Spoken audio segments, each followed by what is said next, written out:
Hey guys, thanks for joining me for this 80th episode in Season 2 of Good Questions with Cameron Dole. Special guests on this episode include co-founder of Rockfield, the studio on the farm, Kingsley Ward. We'll be talking about the documentary, Rockfield, the studio on the farm. We'll also visit with the widow of Freddy Powers and author Jake Brown, Catherine Powers and Jake Brown, talking about the memoir, soundtrack, and upcoming movie, all accompanying the book, The Spree of 83, The Life and Times of Freddy Powers, which will be available tomorrow. Of course, if you would, please take the time to subscribe, comment, leave some feedback, check out the shop, and share with your friends. Now, it's tough if your friends and family don't like the person you're dating. But if your pet hates them, that's easy, right? I mean, you just say bye. Well, a new survey of 2,000 single people found that 67% would dump someone if their pet didn't like them. And we value our pet's opinion of people we date over everyone else's opinion, including our own. Now, 2/3 say that they trust their pet more than their friends or family when it comes to relationships. And 71% trust their pet's take more than they trust themselves. Now, here are 5 more real quick stats. Number 1, 7 in 10 people have dated someone that their pet didn't like. And 63% said their pet has saved them from dating the wrong person. Number 2, when it comes to getting along with our pets, we don't give a lot of second chances. Most people said if their pet doesn't like the person immediately, it's over. Number 3, the most obvious signs that your pet doesn't like someone are they won't go near them, they claw or bite, or they growl or hiss. Number 4, 69% said they'd rather be in a fight with a significant other than a fight with their pet. And number 5, according to the poll, the best ways to make someone's pet like you are being friendly, scratch them behind the ear, and give them treats. We're going to talk a little bit about a new documentary, Rockfield, the studio on the farm, and who better to talk about it with than one of the farmers himself, Kingsley Ward, one of the co-founders of Rockfield. And first off, Kingsley, I appreciate you taking some time to be on the show. Well, thank you very much, yes. Now tell us, where did the idea of changing the farm into a recording studio, I mean, was that a whim, or how did that originally first come up for you guys? Well, it's a strange story. It's a great story, by the way. It goes back 60 years. At a time when there were no actually commercial studios outside the majors, which was owned by CBS, RCA, and EMI. And we wanted to record our little group. We had nowhere to record them, so we borrowed a tape recorder and a microphone, made some tapes. Within 2 years, we got better and better at recording, and we started to hire a little studio out. That's when we became a commercial studio. But what really changed for us was in 1967, 68, we became a residential recording studio where people could stay, because we're on a farm and we're out in the wilds, and people had to stay here, you see. So that's when we changed everything for the world, because we became a residential recording studio. It opened the door to many other studios who followed us afterwards.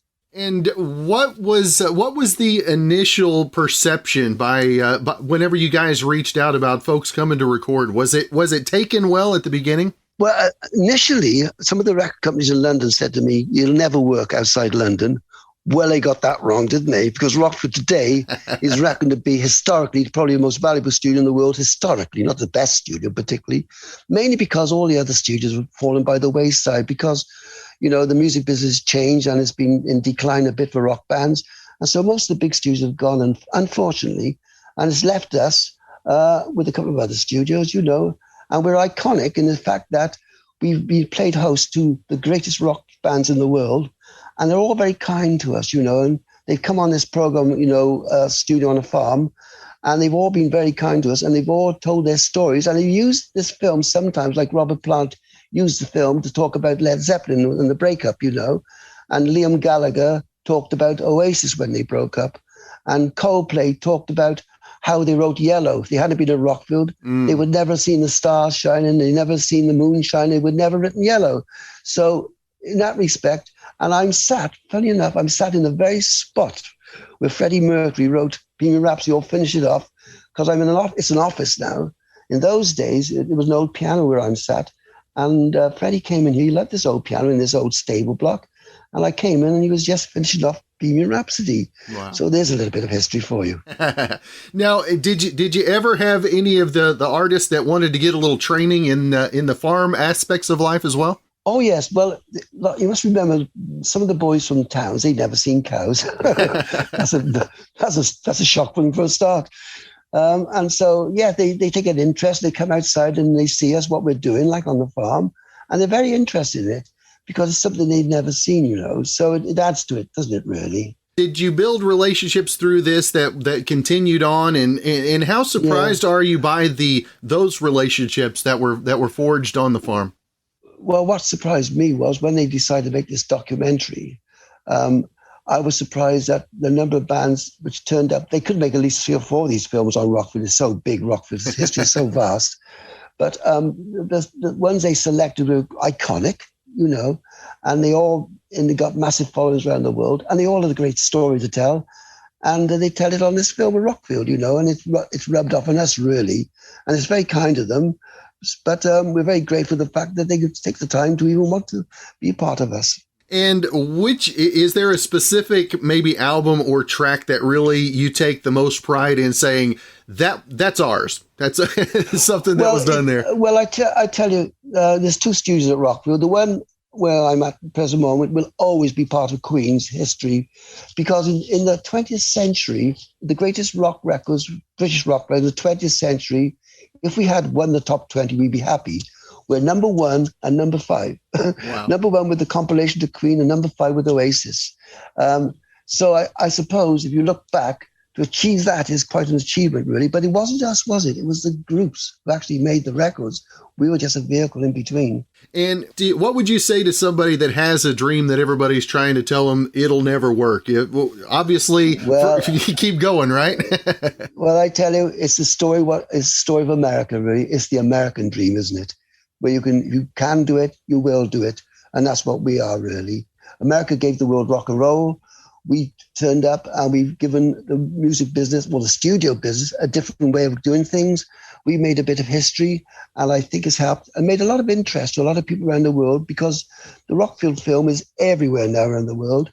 And we've got massive people around the world follow us because their favorite records were done here, And last year we had a lot of Japanese over here because of the Queen film, Bohemian Rhapsody.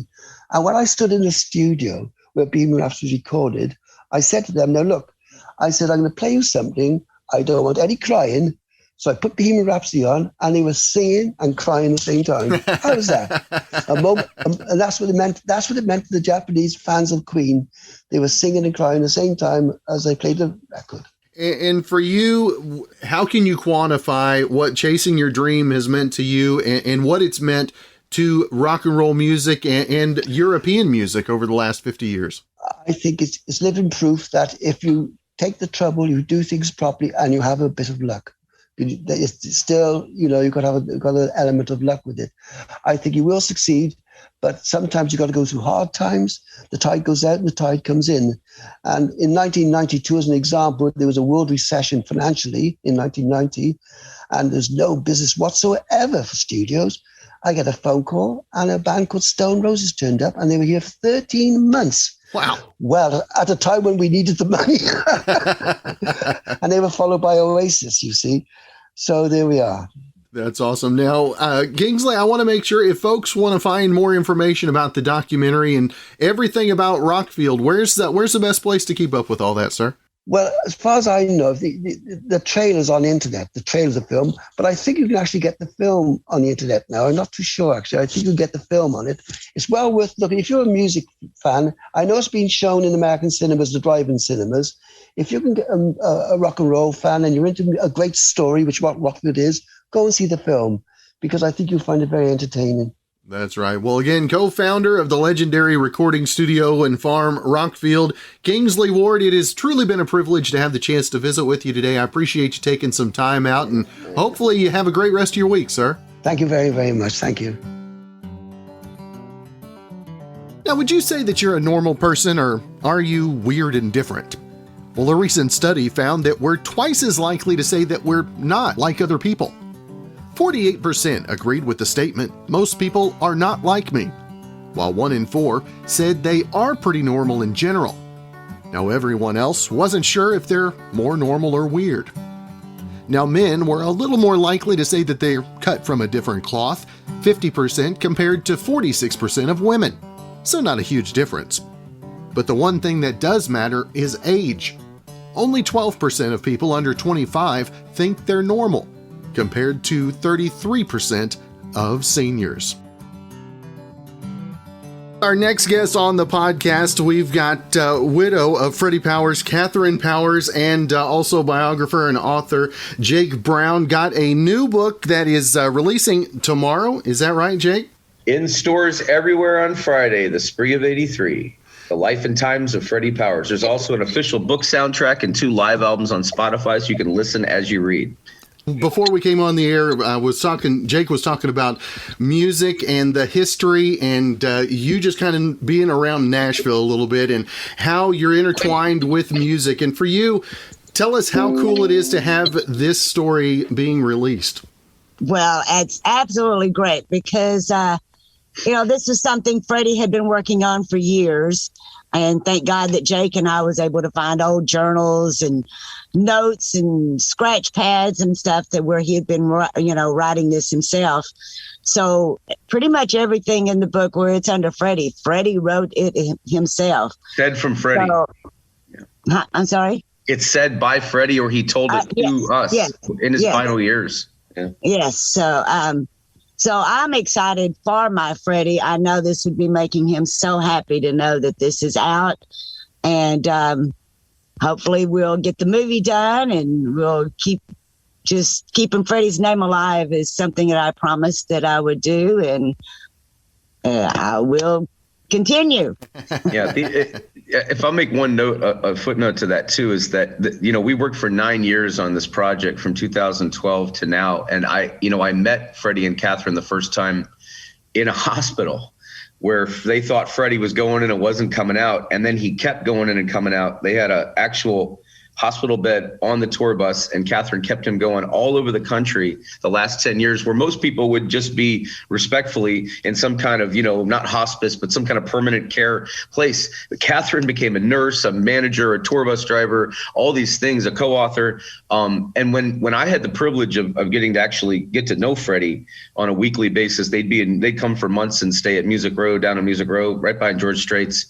And we would sit on the bus, and Freddie personally, the 3 of us would, do all kinds of fun stuff and talk and reminisce. And Freddie would sing for us. And he, people would come and visit that he hadn't seen him in years, or had seen him a lot, but not like this. And you really appreciated what Parkinson's does to the spirit of a lot of people, and then physically strips them of all these things. Freddie kept his.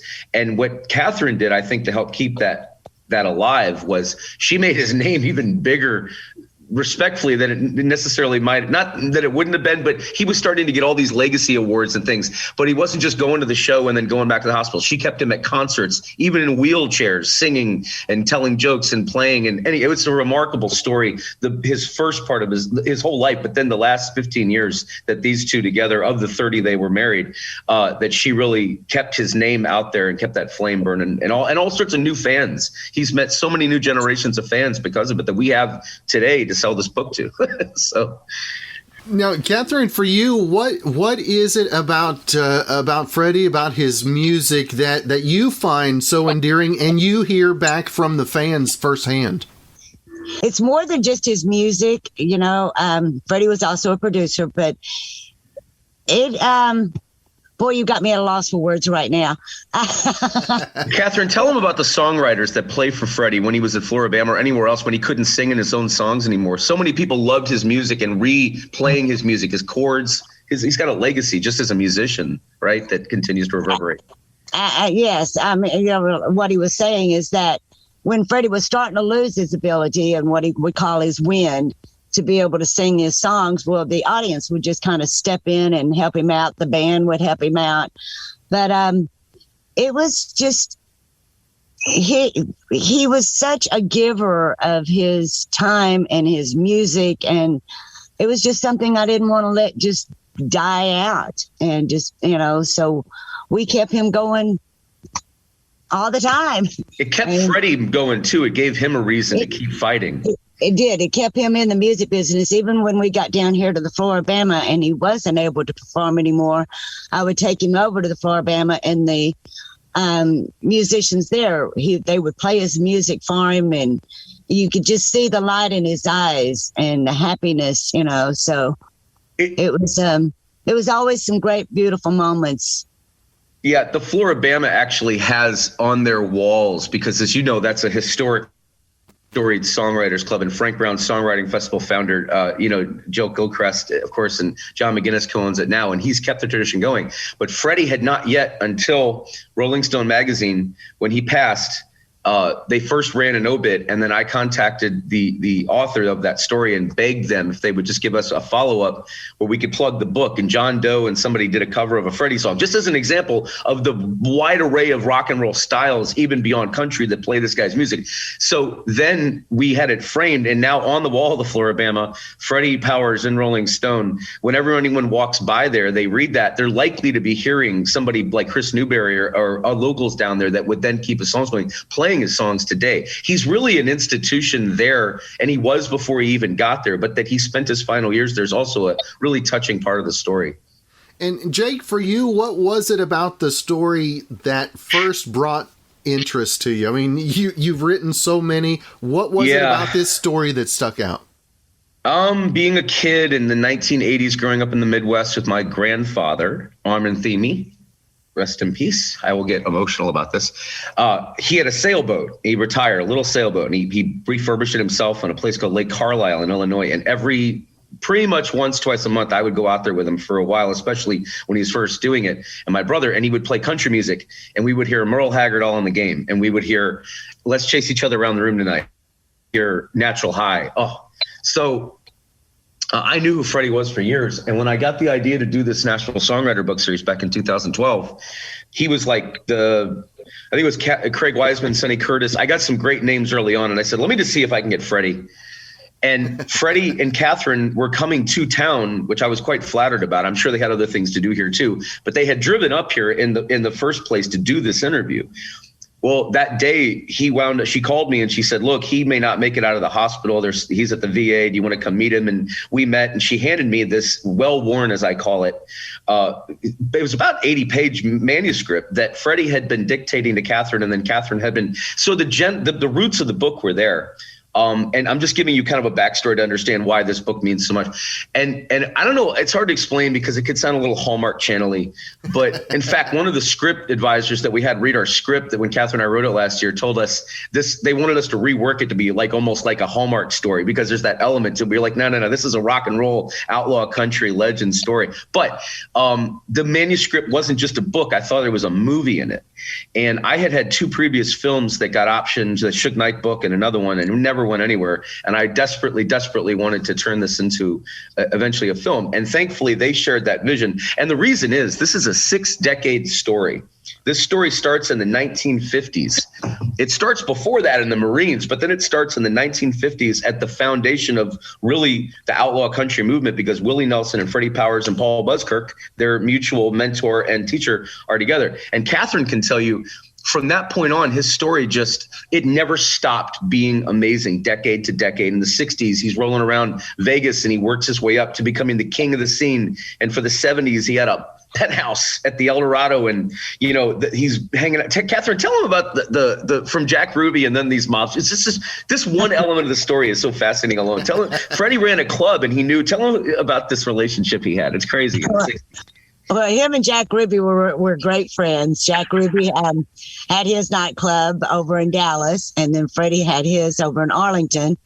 And they would actually swap out entertainment, and Freddie would go and play at Jack's place. And Jack even gave Freddie a little puppy one time. It's a real sweet story. But Freddie, it wasn't just Jack Ruby, but it was, like he said, in the casinos. And back in those days, they were ran by the mafia. And they would have titles like the entertainment director or the beverage manager. And so Freddie hung out with all these mafia guys, and he would laugh and say, he worked for the mafia, though he was never a part of the mafia. But he had Alan Glick and Lefty Rosenthal, and just a lot of history with Freddy, it's just amazing how his career just kept going and all the people that he was involved with. Yeah. And to her point, when Freddie would sit here and I would ask him about these different things, even because I had about 3 years, especially about 2 years to be really fair, from 12 to 14, where he could still talk. They would go to a whisper, but he could still full sentences. He could sing. But when you would ask him about these things, he would almost get, even within the Parkinson's, this cryptic, Catherine calls it a smile on his eyes, which I think is a song title in and of itself, maybe for the movie about him or something. But he would literally light up like that. When you'd ask him about these mafia guys, you'd be like, Freddie, this is the guy that was in Casino. And he would just light up because he was there. And you could see that Freddie was also a very visual guy, I think, in the way his life was lived. It was almost like a movie. It was very cinematic. In the 80s, well, even just before that, from all this mafia stuff, he had to perform. These guys wouldn't have given him these positions. He had power of the pen, which means really, if you take that backdrop, the responsibility for what could otherwise have been a freewheeling musician that never worried about the one gig to the next, Freddie was given authority, and Catherine can tell you some of the responsibilities. He had a penthouse suite. He'd bring guests up, high rollers, tell him what he could do. I mean, it was crazy. Well, that penthouse was always fully stocked. They kept it stocked with wine and pizza and whatever beer. Yep. Liquor. But with the power of the pen, that gave Freddie he was able to get you a room or get your drinks or get you show tickets. And the main thing about it was being able to get you a marker, which was a major thing if you were playing on the tables and you didn't have the cash in your pocket. He could sign for you to get a marker for it. So yeah. Then on top of that, consider that whenever celebrities like Merle really Willie Nelson's a better early example. When Willie would come through Vegas, Freddie would go over and sit with him. He'd come over and sit with Freddie, and the casino managers would get upset because all the floor people gambling on the floor would migrate over to see Freddie and Willie. And there's a story we actually took out of the screenplay because it would have been too hard to try to reenact, where Freddie would blow fire. Freddie was such an entertainer. The two live albums that we've got, they were literally soundboard recorded professionally back then, and Milton Quackenbush gave them to us. Thank you, Milton, who was in the band at that time. Mm-hmm. You can hear Freddie, you can hear the audience, you can hear the Dixieland jazz, which lays the foundation for what he is. We are also in this book, American Songwriter. Yesterday ran a story, Music Row magazine. We've also had This Is Reno. All three in the headline of their stories the byline say, and it's such an important thing we are communicating as an overarching theme of this book, Freddie's credit for bringing Dixieland jazz into the country music mainstream. It's irrefutable. We back it up with Rattlesnake Annie and John Rich and Big Kenny and Tanya Tucker and Willie and Merle and all these people who actually helped him usher it out into such a prominence. So when he meets Willie at this picking party, after the gigs, they would all play. Catherine can set this up better because it's, but these guys would get together in a room and pick, and in walks Merle. And so the next generation of his career begins. It's incredible how his story has serendipity all throughout it.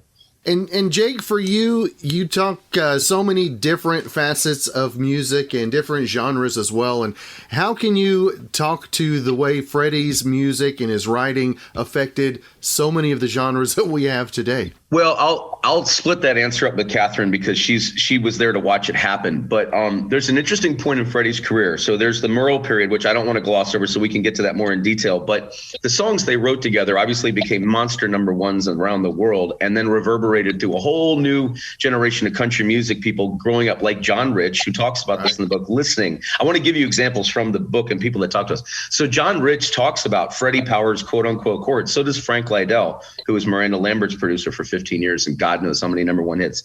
And growing up in Texas, they learned Freddie Powers' chords because they were on the more sophisticated end of the scale.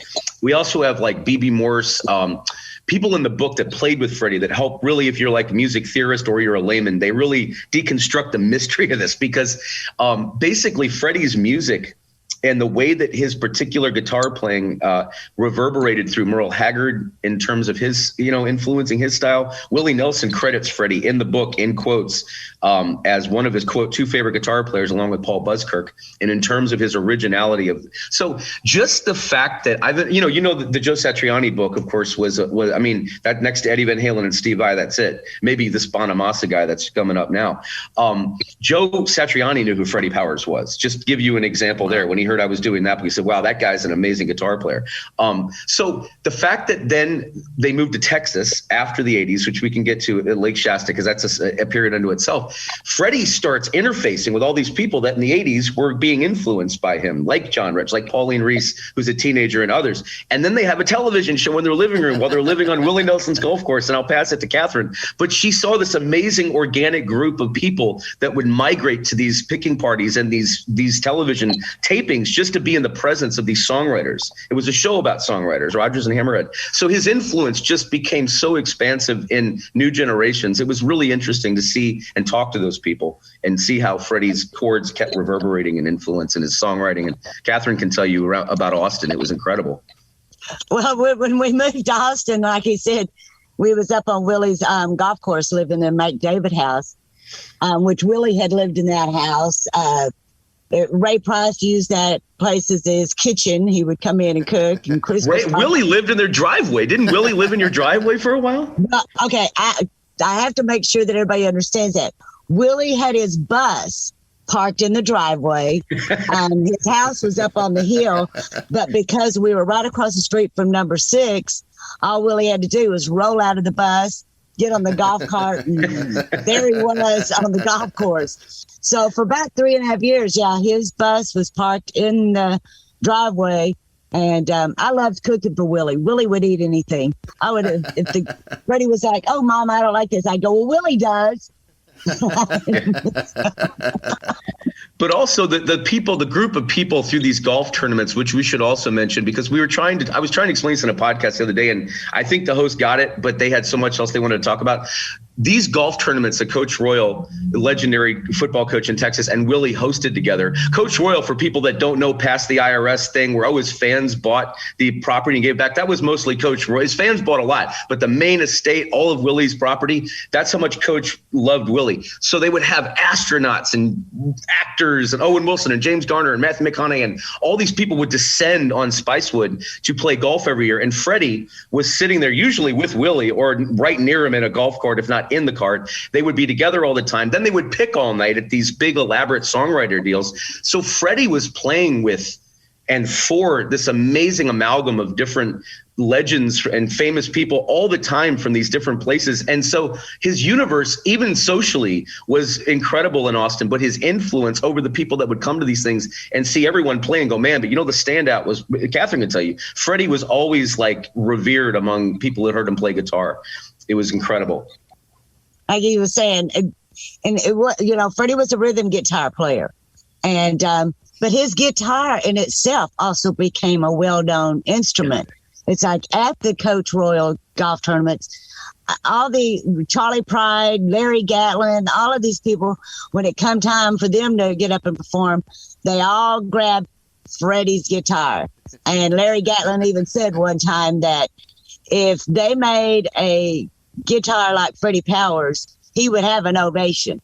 And so Freddie's guitar, as well as his, playing, became well known in the golf tournaments. And his songwriting, and so the point is, if his songs are penetrating golf tournaments, and Freddie actually had his own golf tournaments. Freddie, even before the Parkinson's, he wrote the Nevada Special Olympics theme, "Everyone Deserves a Chance to Win." And there's really charming stories in the book Catherine tells about once his Parkinson's got going, and I'll let her tell this story because it's remarkable. Rather than just fundraise for themselves, which would have been perfectly legitimate to pay for the exorbitant medical expenses, and Freddie being a veteran, he was a Marine, he served in the Marines for years. That was hope. But I mean, they have their own Parkinson's Foundation in Cruz. Tell them about this. Is incredible what you guys built with this. It was to help others. Well, it was basically, like you said, we did a lot of fundraisers for pretty much everything, anywhere from the Boys and Girls Clubs to Special Olympics to diabetes. We did, we were involved in every one of them. Freddie loved being out there and giving back of his time.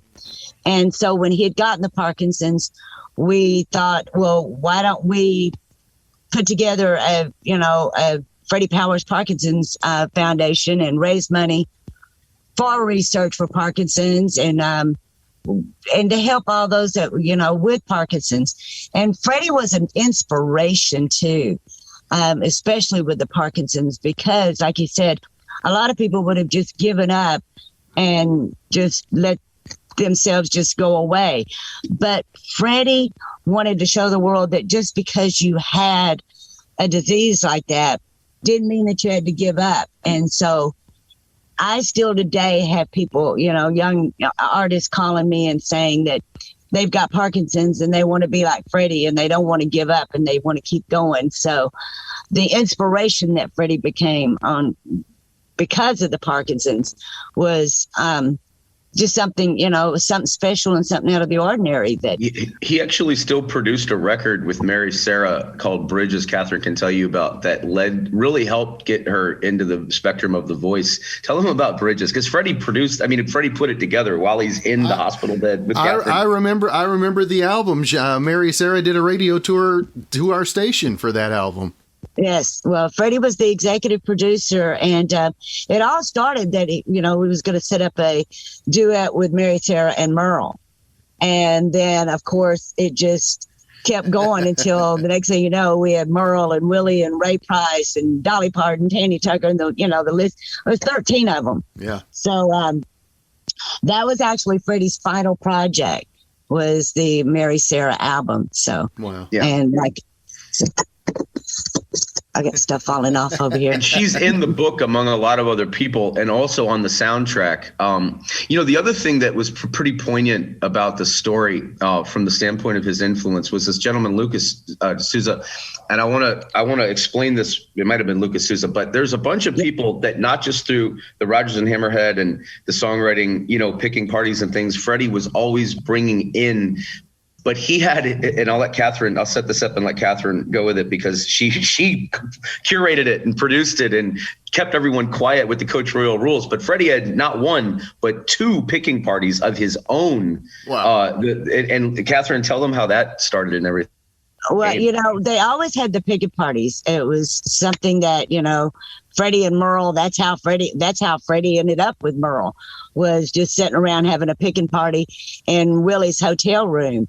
And but we had the Freddie Powers South by Southwest picking party, which every year at the they actually have a building called the Freddie Powers Pickin' Pavilion. Yeah. And then our other party is on New Year's Day, and it's the Freddie Powers Black Eyed Pea and Cabbage Picking Party, where everybody brings their favorite black eyed peas and cabbage, and we share each other's and listen to a lot of great music. We've had, from Michael Martin Murphey to Tanya Tucker to Willie and Merle. We've just, and we don't just kind of stick with the celebrities or the well-knowns.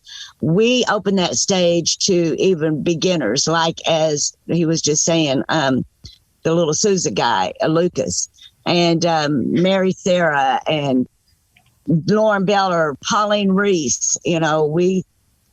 Freddie was really wanted to, help he always said that the best thing you could do is to give back and to show, to give the opportunity for others up and coming and open the doors for them. And Freddie was always good at trying to do that for all of them. Yeah, and so that doesn't just sound like a token novice thing, because it's something that a lot of people probably even say. To put it into words into action, Freddie, there's Teresa Fig is interviewed in the book, who co-curates the New Year's Day party.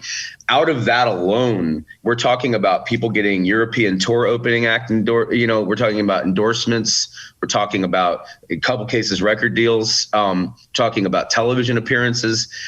These were not novice things where, oh yeah, you come play at our local bar. I mean, this was actual exposure that helped to launch. And John Rich actually, not entirely, but John Rich speaks about in the 90s when he was in Lone Lone Star meeting Freddy for the first time over there at the McDavid house, and just already the influence he'd had. But Kenny and him both talk about different points at which they and Freddy reciprocally, would sort of rub each other's back, because there's a hilarious video on the Big and Rich. Is it, Catherine, is it Welcome to the City one where Freddy's the old man in the beginning of it? And coming to your city.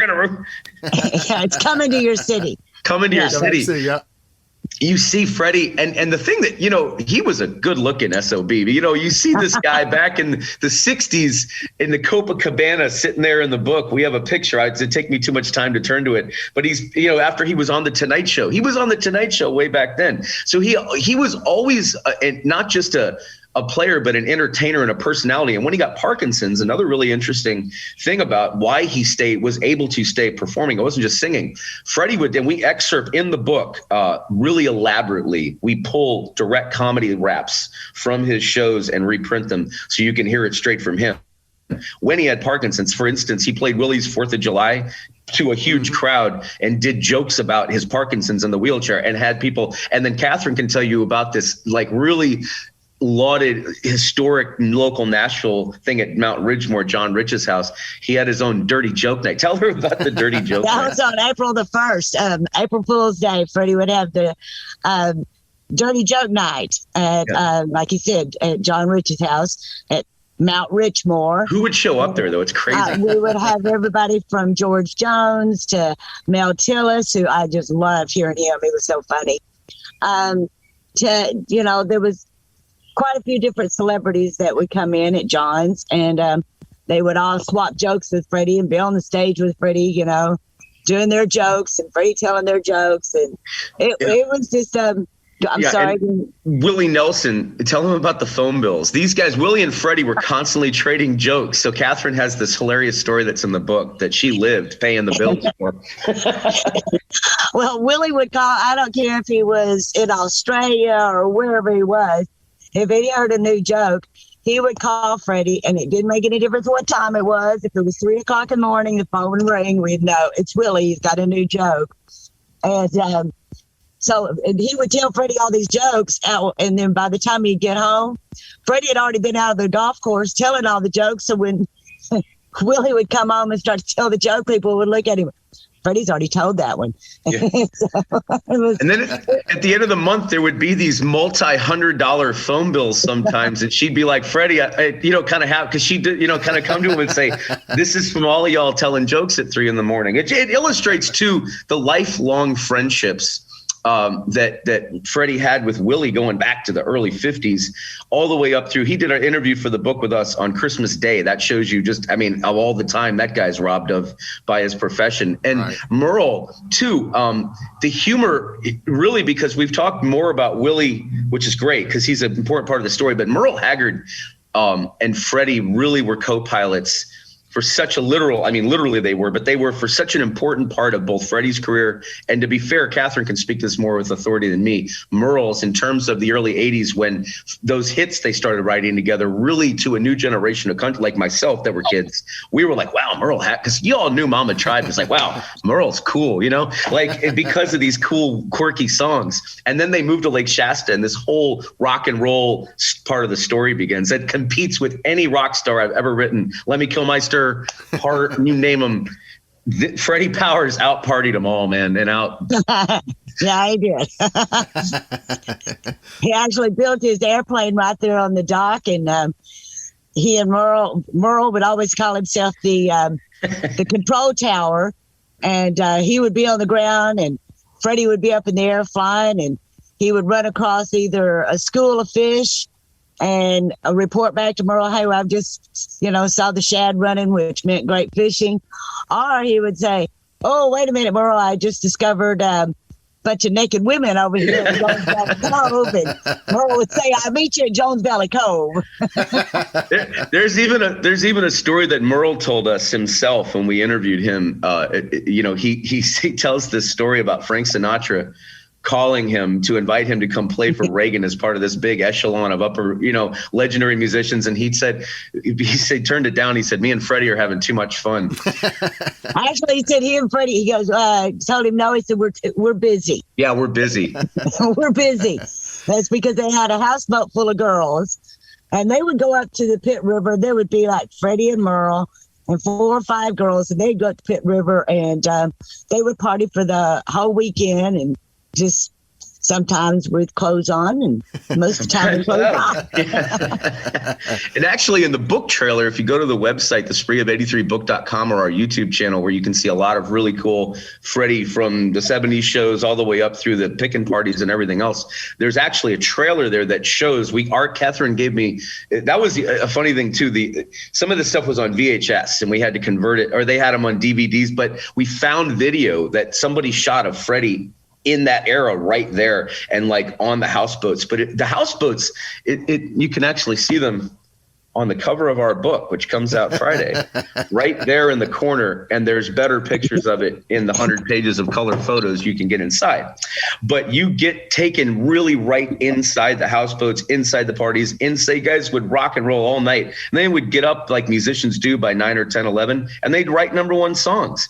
I mean, and then they go out on the road, and you get songs like Silver Eagle, which is one of Freddie's, I think, still one of his favorites, or Little Hotel Room. There's a whole other part of the book that deals with the road life. There's a great story that Mark Oswald, who at that time was the tour manager, told us about Merle and Freddie when they were on tour with a couple other guys and the Strangers.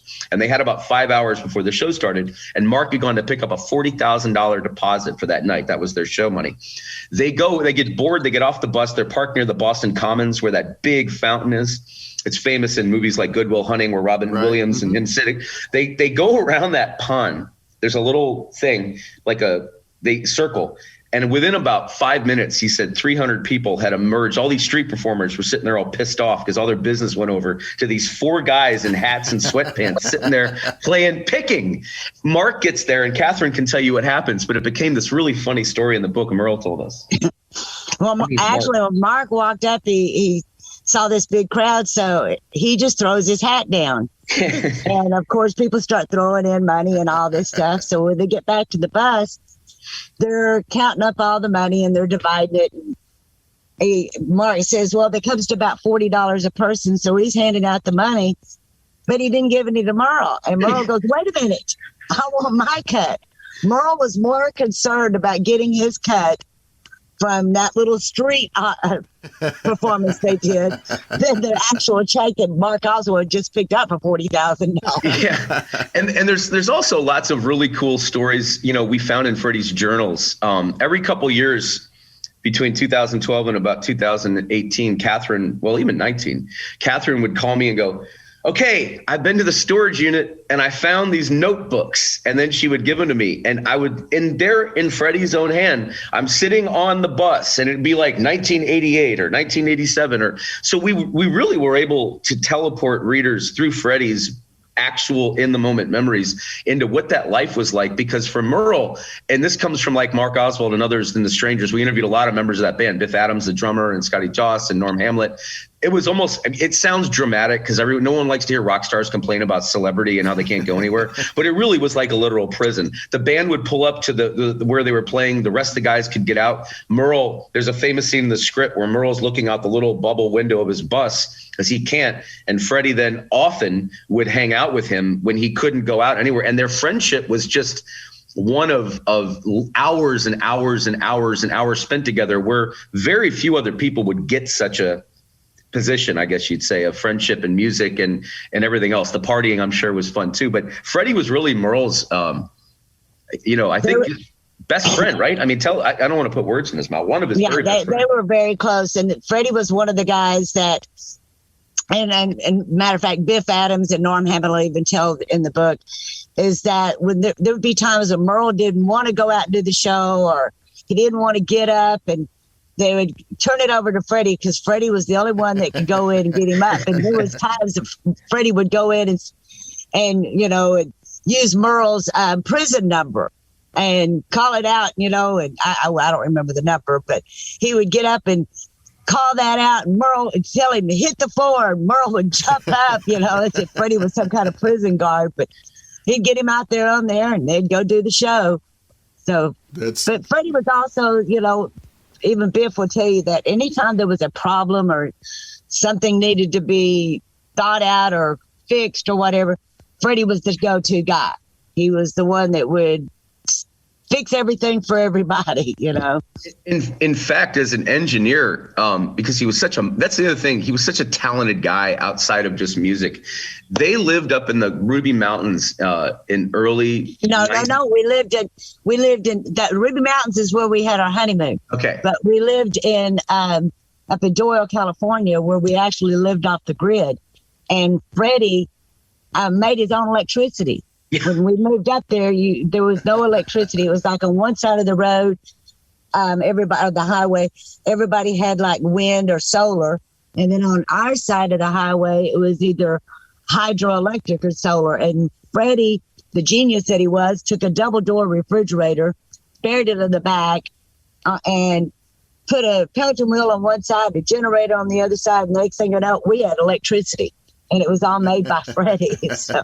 Yeah. And also in that same era when they first got married, because their love story is another important part of this book. It's really an entertaining one, too. They're on their honeymoon, and we romanticize it a little bit in the screenplay scene, but it really was the case. They were sitting there getting ready, cooking dinner or whatever they'd caught that day, going fishing. And there was a trapper named Claude Dallas. And I remember this because there was like a Unsolved Mysteries and like a America's Most Wanted about this guy when I was a kid. So the name came back to me. Well, they were looking for him in the same randomly range of mountains. And this troop of sheriffs they come running up on him with shotguns while they're sitting there around their honeymoon bonfire. And Catherine can tell you from there, it was kind of a funny story. Well, they did. They come up and of course, they're looking for this guy. And the guy's got his gun pointed right at Freddy, at his leg. And after a few moments of asking us questions and everything, then the guy realized that this was Freddie Powers, and he was like, Freddie Powers, the entertainer. And he was like, yes. And Freddie goes, do you mind removing that gun from my leg? But it was kind of a funny thing because here we are at a honeymoon and they're looking for this notorious guy out there that has killed a game warden. And they come up on us. So. And they knew who Freddy was way up in the mountains. That's what's kind of comical about it. And then there's another, the other aspect of Freddy and Catherine's journey on this bus. There's so many stories in the book about the logistical nightmares of having a Parkinson's patient who's actively in the worsening stages of the disease on a hospital bed that you're in a bus that you're trying to drive around the country. And there's stories Catherine can tell you about, like getting stuck on that crisscrossy freeway at rush hour and a fire. Tell them, what are a couple of the funniest of those, if that's cool? That one was way funny. I don't really, we're going to get into all detail on that, but we did. We pulled into this place and was going to spend the night. And next thing I know, the police are banging on our door telling us that we have to move. There was a fire. There was a truck that was on fire right next to us. And so here I am trying to settle Freddy, get Freddy all strapped into the bed and getting the curtains open so we could drive out of there. And then, of course, we break down on the highway, and that was the theatrical itself. I mean, but we had some great, experiences. But I had actually taken Freddy down to Key West, Florida, to receive the the Conch Republic Awards. So we went through all this. It's all these funny things happening to us all the way down to Key West just to receive an award. And Willie and Merle and John Rich and Tanya, she can tell you why this is significant, because the effort to keep him on the road was not just, it was mainly Catherine and Joy, his nurse, and others, and Cass Hunter and others that were on the road with them, Carrie, to be fair, and Freddie III, his grandson, but also all the people that helped out to pay to help keep him out there on the bus. Tell them about that, because that's an important. Well, it all kind of started that when I let us get into a little bit of trouble there for a while, because to me, it was more important to keep Freddie out there on the road, to keep him out there working. And even when club owners, would say, okay, yeah, you can play here, but I don't know if I want to pay. And it was like, don't worry, I'll take care of the band. And so instead of paying bills and things like that I should have been, I let him go. And the next thing you know, I was in a little bit of financial trouble. So Willie comes up, and next thing I know, he's paid off our car. He's paid off our credit cards. put money in the bank, give us a fresh start. Then Merle stepped up, and it was them, all of them, helping me keep Freddy out there working and being a part of the business. I would take him out to their shows. They would bring him on stage, and if Freddy was still able to sing, he would be, sing. His last major tour was the Last of the Breed tour with Merle and Willie and Ray Price and Ray Benson of Sleep at the Wheel. So, but they would send gas cards. I would get an envelope full of just gas cards to every gas service station you could possibly run across. And if the bus broke down, John Rich write out a check, pay to keep the bus running. It was just the camaraderie of all of them and the love that they had and the respect they had for Freddy that just was so touching to me, and which drove me to even want to do more to keep Freddy out there. Yeah. So when we talk about these relationships like that he had with Willie or Merle or these people, it wasn't just in the good times. It was in the bad time. It was in the times of struggle too. And the other thing that having witnessed this firsthand for the last few years of it, the unsung people that we have a cast of characters in the front of this book, as we wanted to make sure every single one of them got credit for some acknowledgement, I suppose is a better word. Robin, friends of Catherine's, her pastor down in Floribama, she can tell you about, but the cast of people that even people that really, to be fair, were just discovering who Freddy was. They just knew this guy as somebody who was in a Parkinson's state and was trying to get into a wheelchair off a bus to get to a club to play. And they just seeing that alone was like, okay. In France, in fact, she can tell you this really remarkable stories at the Echo Blues Festival in 2010 or I think it was 10 that we got from musicians there playing, where Freddy's trying to sing and his Parkinson's in this chair. Tell them, just the audience, tell them what the audience and the band did. It was Well, I want to back up real quick first. Yeah. It was actually Merle Haggard that we had gone to Merle's for an Agatha Christie party up at Merle's for Thanksgiving. And they were all sitting there picking. Freddie had his guitar, and all of a sudden Freddie just had this, you could see he was struggling.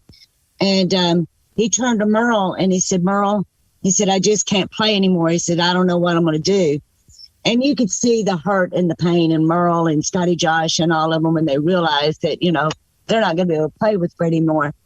But Merle turned to Freddie and he said, but you can still sing. And that was like an opening for Freddie, to say, okay, you're right. And so just because of that, it gave Freddie the energy and the desire to keep going. And, the Merle thing, that was a major thing for Freddie when he told him, he said, you can still sing. And so that is what kept him going. But what did you want me to tell him about? Well, that kept him going, not only to say like Willie's, 4th of July picnic to tell jokes and sing, but it kept him going all the way to Europe. 4 years later, here this man is worsened in his condition and still fighting. And Catherine and the band, and tell him what happened when he was up there. Yeah, he was up there and he was on the stage and he was singing. And because of the Parkinson's and you shake a lot and everything, Freddie kept slipping and falling out of this chair that they had put together for him up there on the stage. It was big, beautiful, like a king's chair. It was just great. And in the middle of the song, everybody just kind of stopped and they started taking off their belts. And they strapped Freddie in that chair so he could continue his show. And the audience of 10,000 people they loved it. And what was so funny about that is over in Europe, they line danced everything. And to see them out there line dancing to looking for a place to fall apart was absolutely it was great. Yeah. And then beyond that, the other thing that's really, significant, I think, among a lot of this, I appreciate your letting us take the time to really flesh out the true movie that is this book in terms of the life this man lived and the influence that he had and the people he touched, is that, as it got to be later on in his career, I would go down to Florida once they were settled in Floribama, and to see the songwriters and to see the bar help and to see whether it was anything that it became like a Team Freddy. Catherine, actually, they had a shorthand for it, didn't they?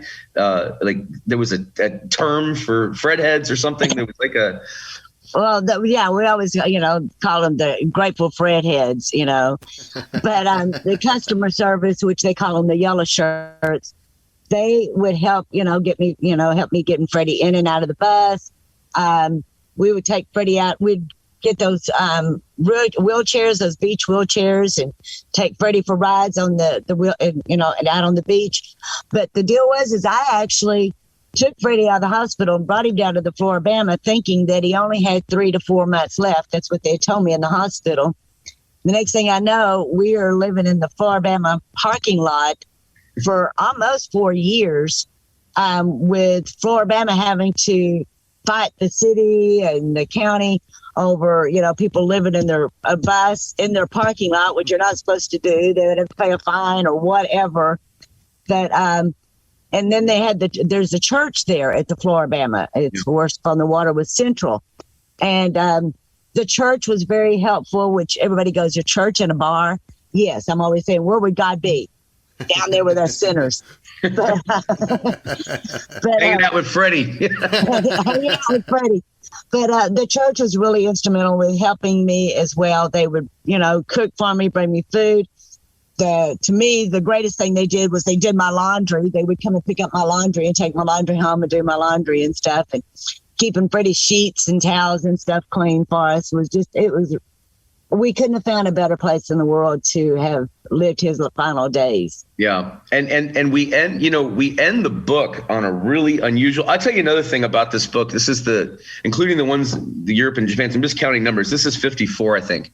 Wow. And in that whole catalog, this is the story of terms of endings of books. It's probably my favorite ending, of maybe exception of one other, because Catherine and Freddie, if I can just say it, had the balls to roast Freddie as basically it wasn't his funeral. There's in the book, we chronicle his whole send-off down in Florida with like a Marine flag ceremony. And then Catherine hosted. Freddie wanted to be roasted. So all these people get up and tell these stories about him. And we printed some of them. I won't share them here because they get a little racy in some cases, but they're really funny. And they show you the people that, in fact, one of them, Bo, I won't say the story, but what's the name of the gentleman with How Do You Like Your Hero Now? Bo Roberts. Make sure if you pick up a copy of the book, which comes out tomorrow, The Spree of 83, The Life and Times of Freddie Powers, that you read Bo Roberts' story at the end of the book among that roast, because it will crack you up. There are so many funny stories. This book is a comedy, too. As heartfelt as it is, and as action-packed as it is, and as musically inspiring as it is, it's also really funny. I mean, this guy's sense of humor, with me, I could share some of it and I could not share the rest of it because my mother-in-law might hear it. But even when I'd hang out with Freddie, I mean, we'd have a blast. John Rich and Big Kenny tell this really funny story of taking Freddie up in North Dakota, in Blackwood, I believe, to gamble. Deadwood to gamble, and where Freddie was at the point where, but he could still, Catherine can tell this story better than me, but it's just remarkable the good times this gentleman had amid this condition. They kept him just rock and roll. He had an 80th birthday that was a little racy. I mean, party, it just kept going. Catherine can tell you. I mean, yeah, for his 80th birthday, Big and Rich actually sent him a stripper. Freddie's sister was sitting in the audience, not very thrilled about it, but I had explained to her, look, this is your brother, and this is something that the boy wants. But, Freddie, when he knew that he was passing and everything, that was the one thing he said, Mama, I don't want no funeral or memorial service where everybody up there telling sad stories and crying about me. He said, I want y'all to roast me. And he said, and tell them that if they don't know a story about me, to make one up, because there'll probably be some truth in it. So so we roasted Freddie, and I made it was he's right. It was a little R-rated, little PG-13, but all true and all really funny. I mean, I actually had to tell the people, look, after we did the Marine service and the gun salute and all that good stuff, then when it got time for the roast, I had to tell people, if you got tender ears, this would be a good time to leave because we're going to roast Freddy and we're going to talk about some subjects. Yeah. So one of them was a lot of boobs. Yeah, hopefully the film, we really, now that COVID's dying down and we hopefully can get our funding restored, because we were far along, we were in production on this. We'd been talking to a couple without saying their names because they went away as that parts go to other things. Right. We had a couple really great actors that were talking about playing Freddy and other characters in the movie. But the other important thing, and in the soundtrack, which you can also buy, check out on the official book soundtrack on Spotify, 52 songs, 2 discs. You get to hear this amazing collection of music. The performances that you can listen along with while you read this book, and just, man, I mean, it's country to Dixieland jazz to everything in between. The subgenres within country that this man impacted and played so competently and beyond competently that others, there's actually, in fact, to that point, Catherine uncovered the 6-song demo, not demo, but basically 6-song acoustic EP of guitar instructional performances that Freddie recorded for Bill McDavid when he was teaching him guitar. We have that we included it just so if you want to learn the Freddie Powers chords, you can sit there and he calls out the chords in some cases. Well, it's just such a quirky, cool, awesome, unique book and story and soundtrack, and hopefully we think film when it comes out. We took this font, not the title, but this font from Smokey and the Bandit, which is the same era that I first discovered Freddy in the 80s. And I thought it would be fun, but we basically are treating this book like a fork. If you read the book, you'll want to see the film. You'll want to hear his music. And we just want to keep his name alive because it's such an entertaining story. Jake, I wanted to give you one more chance to throw up that book up there. Let us know where people can find more info about that, the music, and everything else as well. Free of 83, The Life and Times of Freddy Powers is out Friday, May 15th in stores. Now with COVID, that might, that could mean you go in and ask for it and you may have to, maybe the next week that the physical copies are on shelves, but I know there's about 500 Barnes & Noble orders as of right now. So we know those are for sure. You can obviously go to Amazon. The ebook is up this, I believe the end of this week, started next week. So you can see it there. Again, I mentioned the soundtrack, official of Freddy Powers. It might be in unique tradition of Freddy being such a trendsetter throughout his career. I believe this is one of the first official book soundtracks for a country music memoir ever. Wow. And it's prolific. And Robert Hurst, this wonderful painter, I want to make sure that we credit, gave us use of this beautiful photo painting that he did. Catherine, what was that induction? That was one of Freddie's many Hall of Fame inductions. Which one was that? It was for the Texas Songwriters Hall of Fame. It's the Texas Heritage Songwriters Hall of Fame. Yeah. So we used that photo for the cover, and it just really, really, if you love country music, you can't not love Freddie Powers because it by extension, outlaw country, Merle Haggard, Willie Nelson. John Rich jokes that if there was or Big Candy, within Big and Rich, their interviews, they said if there was a Mount Rushmore of country, it would have Willie, it would have Merle, it would have Waylon, and it would have Freddie. And for them to say that where they could have picked anybody, and just so many other people that echo, Rattlesnake Annie gives us some poignant memories of playing with Freddie and other really, really respected people from that Texas. If you love that music, you have to love these people. And American Songwriter Magazine really did an amazing piece yesterday. It's one of the proudest write-ups I've ever had, and I can't even count them. And a lot, you always are appreciative for book coverage, but the substance of these stories so far, really, this is Reno.com did one. And you asked the spring-of-83book.com. You can see all of it. We appreciate your time, and thank you so much for supporting Freddie. Jake and Catherine, I appreciate you guys taking some time, sharing some stories. I'm excited to check out the book myself. Let me give one more plug if I can. I've been filming a streaming television show where I interview the best-selling authors in the world comprehensively in hour-long episodes called About the Authors TV. The first 2 seasons air late this fall on Amazon and Hulu. We've shot 120, so there's going to be 7 of them coming up. And we'd love to talk to you in the future about that, but also we will be returning to production on this film next year. So if we get to that point, we'd love to come back on and talk about the movie at some point if you consider having us. Well, thanks again for joining us for this 80th episode of Season 2 of Good Questions with Cameron Dole.